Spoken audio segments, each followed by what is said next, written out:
Hello મિત્રો આજની હમણાં જ બનેલી ઘટના, જેમ કે અત્યારે 7:35 થઈ છે, તો 7:30 બનેલી ઘટના આપ સૌની સામે શેર કરું છું.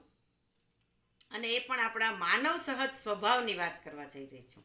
મિત્રો, મારી આજુબાજુ રહેતા 2-3 બહેનો, મતલબ મને વારંવાર મળે, મંદિરે પણ અમારે મળવાનું થાય, એવા બહેનોને 1-2 વખત એમની ફરિયાદ હતી કે તબિયત સારી નથી રહેતી, વજન વધતું જાય છે.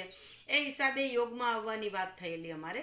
ત્યારે એમણે કહેલું કે બેન, તમારી વાત સાચી, પણ ટાઈમ મળતો નથી, વહેલું ઉઠવામાં થોડી તકલીફ થાય છે, અને પછી ચાલીને પાછું મંદિરે આવવું પડે, આવું વરસાદ પાણી, ગારો કીચડ, આ બધી વાતો થયેલી અને સહજતાથી બધું વાત પૂરી થઈ ગઈ. ન આવવા માટેનું આખું એક તત્વજ્ઞાન હતું.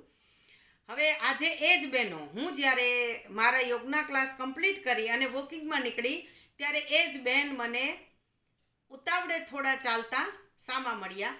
એટલે અનાયાસે જ મેં પૂછી લીધું કે ઓહો બેન, અત્યારમાં આજે તો બહુ વહેલા, આમ તો તમે કહેતા હતા ને કે તમારી થોડીક તબિયત પણ નરમ ગરમ રહે છે. એટલે બેને હસીને સરસ જવાબ આપ્યો અને વાત કરી કે હા, આમ તો મારી તબિયત બરાબર રહેતી નથી, વજન પણ થોડું વધતું જાય છે અને પગ પણ દુખે છે. વાત પણ સાચી હતી કે વજન જ એટલું હતું કે એમના ગોઠણ તો દુખે જ. પણ આજે શુક્રવાર છે ને કંચનબેન, તો અહીંયા એક જગ્યાએ શુક્રવારે સવારે ત્યાં મંદિર પણ છે, ગાર્ડન પણ છે, યોગના ક્લાસ પણ ચાલે છે, અને 10 રૂપિયા ટોકનની અંદર આપણને ગરમા ગરમ ગાંઠિયા અને જલેબીનો ભરપેટ નાસ્તો મળે છે. તો હું શુક્રવારે ત્યાં જાઉં છું. આમ તો મને એમ થાય કે એ બાને હું યોગમાં પણ જઈ આવું. એટલે મેં કીધું યોગનો ટાઈમ તો લગભગ હવે ત્યાં પૂરો થવામાં હશે. તો કે હા, આમ તો હું થોડીક મોડી નીકળી એટલે યોગ તો લગભગ પૂરા થઈ જશે, પણ નાસ્તો કરીને પછી નિરાતે હું દર્શન કરીને આવું, ઈ બાને મારે ભગવાનના દર્શન પણ થઈ જાય. આ રીતની વાતચીત ચાલતી. એટલે મેં કહ્યું કે હા, વાત તો સાચી છે, પણ એ કે હા, મને આમ તો બેન, જો આપણે ભગવાનની દયાથી ઘણું બધું છે, આપણે કોઈનું ખાવામાં રાજી પણ નથી, અને આમ પણ આપણું ખાવા દે ને ભગવાન તોય ઘણું છે. પણ હવે આ બધા બહેનો ત્યાં મળે એટલે વાતોચીતો કરીએ, મજા આવે, ભગવાનના દર્શન પણ થાય, અને આ 10 રૂપિયા આપીને નાસ્તો કરીએ. આપણે કોઈનું મફતનું ખાતા નથી બેન, ભગવાન કોઈનું આપણે મફતનું ના ખવડાવે. એટલે એ 10 રૂપિયા ટોકન ચાર્જ આપી અને નાસ્તો પાણી કરીને પછી અમે નીકળી જઈએ નિરાતે. આ રીતે એણે મને ખૂબ સરસ આખું તત્વજ્ઞાન સમજાવ્યું મિત્રો. અને એમની વાત સાંભળીને મને એવું થયું કે ખરેખર સાચી વાત છે. આપણે કહેવત છે ને કે જો કોઈના હાથ આપણને સશક્ત મળે ને તો એ આપણા પુણ્યનું પરિણામ છે, પણ જો આપણા હાથ સત્કાર્યમાં વપરાય ને તો એ આપણી સમજનું પરિણામ છે. કોઈ આપણને સત્કાર્ય કરવાની પ્રેરણા આપે પણ કરાવી ના શકે. એ રીતે બેને ખૂબ સુંદર રીતે મને બધી જ વાત સમજાવી કે એમને કંઈ મફતનું ખાવામાં રસ પણ નથી, અને આવું તળેલું ને આવું બધું તો ન જ ખાવું જોઈએ. હવે આ ઉંમરે આવું બધું ખાઈએ તો વજન વધી જાય, બીમાર પડી જવાય, આવી ઘણી બધી તકલીફો થાય. એના બદલે યોગ કરવા જોઈએ, કસરત કરવી જોઈએ, ઘરનો સાદો જ ખોરાક લેવો જોઈએ. આવી ઘણી બધી બાબતો મને સમજાવી, અને મને એમની બધી વાતો સમજાઈ પણ ગઈ. પછી બેને કહ્યું કે ચાલો કંચનબેન, હવે મારે મોડું થાય છે, સમયસર પહોંચી જાઓ, તો નહીંતર પછી મોડા જઈએ તો બરાબર ના કહેવાય, આપણે ટોકન સમયસર આપી દેવું જોઈએ. એટલે એ બેને તો મને આવજો કહીને, તમે પણ એકાદ વાર ત્યાં આવો ને તમને મજા આવશે એવું આમંત્રણ પણ આપીને વિદાય લીધી.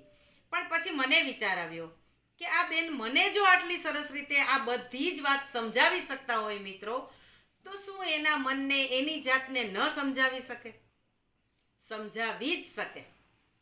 એને પોતાને બધી જ સમજ છે કે હું આવું ખાઈશ તો મારું વજન વધારે વધશે, મારી તબિયત બગડશે, મારા પગને પણ વધારે તકલીફ થશે, અને 10 રૂપિયા આપી અને પછી ભરપેટ નાસ્તો કરવો એ પણ હવે આ ઉંમરે આપણને સારું ન કહેવાય.